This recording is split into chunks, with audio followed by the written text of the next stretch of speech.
vlog. Today I am working on organizing my craft room a little bit. True to craft rooms, they very quickly become a catch-all, and even when what's supposed to be in there is the only thing in there, craft rooms get very, very messy very, very quickly. So I am taking today to work on organizing, putting papers away. I have a lot of surfaces in here, and those surfaces tend to get covered with everything and anything. So I'm working on trying to find a place for things, putting things in those places, and getting everything else out of here.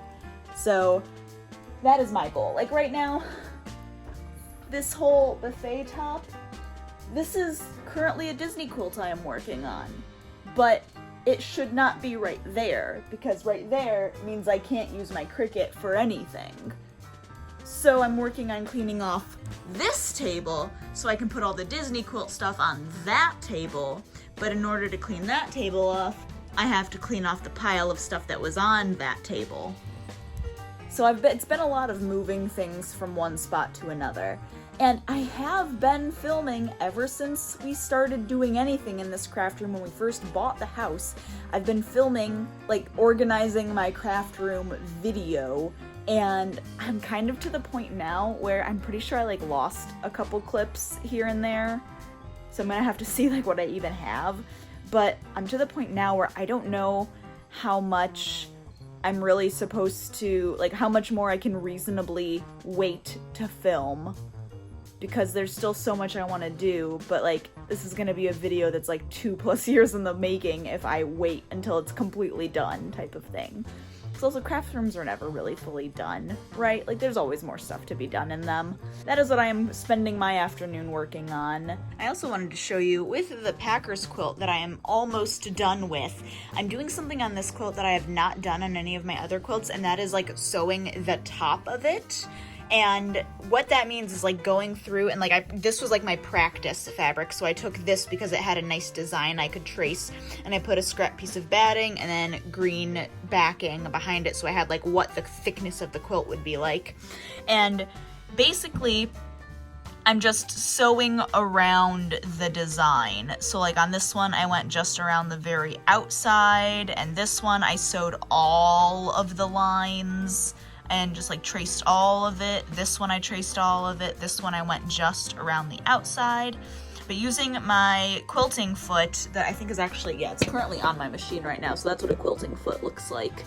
And practicing, like, getting used to the speed with which I can sew using it, and getting the feel of it and moving the fabric around to get it to all fit.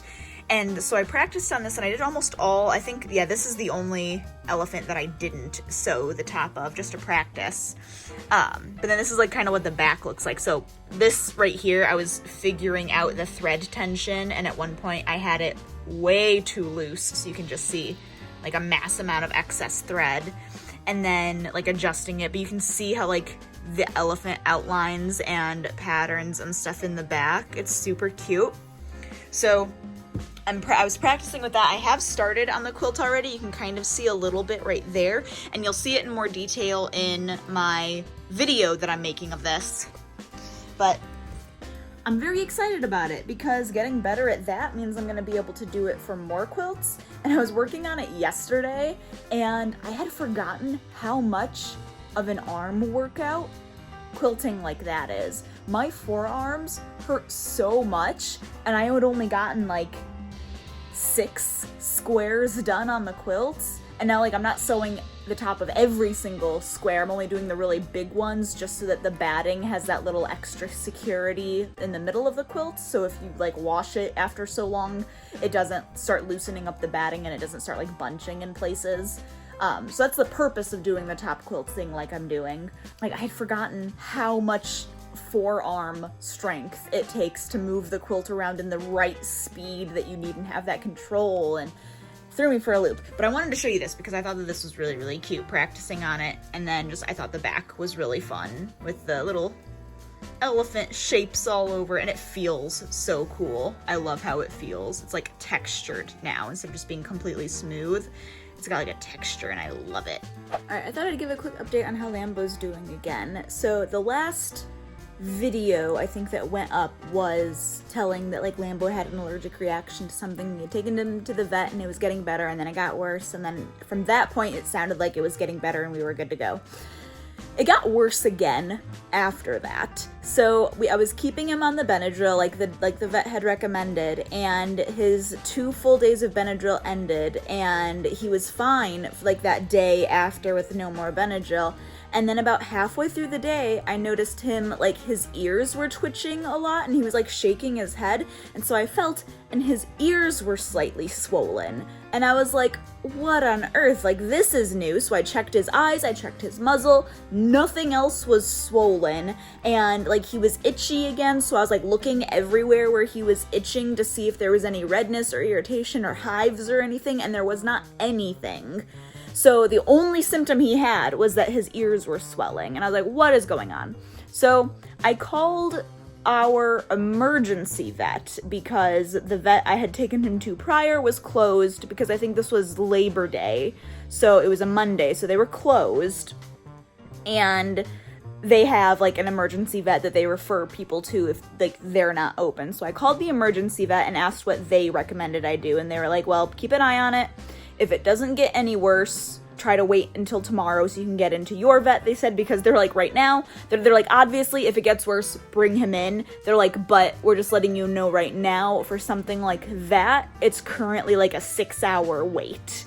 And I was like, okay, good to know. I really don't want to be sitting at an emergency vet for 6 hours. So I got off of the phone with them, I gave him a full dose of Benadryl again, and then I called and left a message with our vet asking if they had any appointments for Tuesday, letting them know what was going on.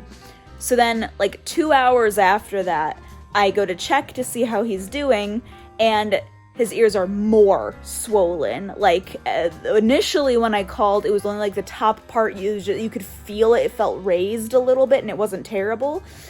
When I went to check it this time, the 2 hours later, it was like his whole ear was all puffy and swollen, and I was like, okay, no, like this isn't gonna fly. So at like 7:30 p.m., Lambeau and I went to Fort Wayne. We went to the emergency vet. I called them ahead of time and let them know, like, yeah, it's worse, so we're gonna come in. They were like, okay, that sounds good. So it ended up being that we were only at the vet, like from the time we walked in the doors to the time we walked out of the doors, 2 hours. Which for an emergency vet, like, that's not bad at all, especially when I was anticipating being there for 6 hours. Like, I brought 2 books with me in anticipation of having to wait a long time. So we get there, they get us in a room almost immediately, and then we were waiting in the room for a while until they were able to come in. But the vet comes in, I'm talking to her, I'm explaining everything that's going on, and she is like just as like befuddled as we are, because I told her like exactly what happened initially. I told her the Benadryl that we were giving him, how long we were giving it to him when we stopped and we had to restart it again, and all of the symptoms, and I was like, and she was like, has anything changed at home? And I go, no, that's what's driving me insane. I'm like, I'm trying to rack my brain thinking if anything changed at all.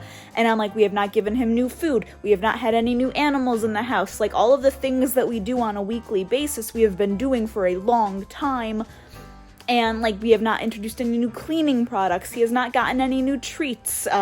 We haven't had to give anything to the cats that is different. I told her, I'm like, the only ear-related thing I can think of is that the night before, I cleaned out his ears with an ear cleaning solution that I have. But I told her, I'm like, I've cleaned out his ears with that exact same solution in the past, and it did not affect him at all. And she was like, okay, so that's probably not it. So she agreed with me that the only thing she could think of was that during that original walk that we took him on, that he must have gotten into something, whether it be he got stung by something, or somebody, one of the yards we pass, had something that they treated their yard with differently that is not pet friendly. Because I did tell her that morning, the morning that it was 8 o'clock at night that we're at the emergency vet, that morning I took him for a walk down that normal street, and we had not gone down that street in like several days, and that morning I took him down that street, and then that evening his ears were swelling. So I don't know if it was just like coincidence and it just happened to be that the timing of the medicines, like him not being on the Benadryl and us walking him down the street, just like it just worked out. But we've not walked him down that street since. We've been going up and down a different street now. She ended up putting him on 2 additional medicines. So we have him on those. One of them, we've already given him all of the dosages.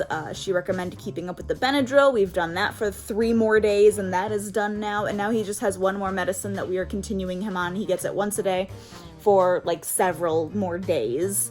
And since then, his emergency vet visit was Monday.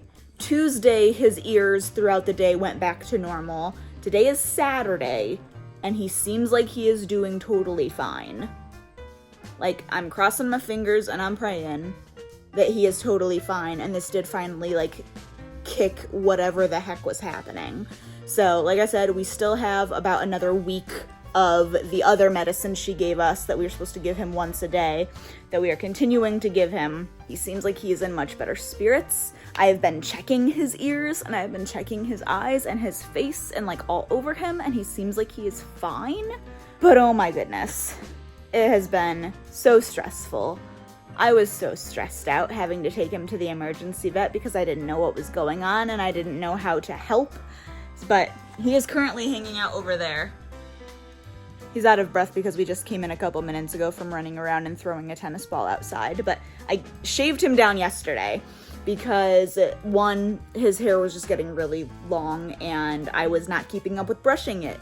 Partially because I just wasn't brushing it, and also partially because when he was having the allergic reaction the last like 2 weeks, I didn't want to be brushing him and irritating anything. So he did have a couple mats. It wasn't anything terrible, but I've been wanting to just shave him down one more time before, which I didn't shave him down for groomers who know what I'm talking about. I used a 2-comb. I've been wanting to take him down really short one more time before winter. And so I finally did that yesterday, and I reshaved his feet and I trimmed them all up. So now he is all nice and short. But yeah, I thought I'd throw that update in here quick because it's been a roller coaster. But hopefully now we are on the mend. You'll know for sure probably like in the next vlog or something, but wanted to let you know.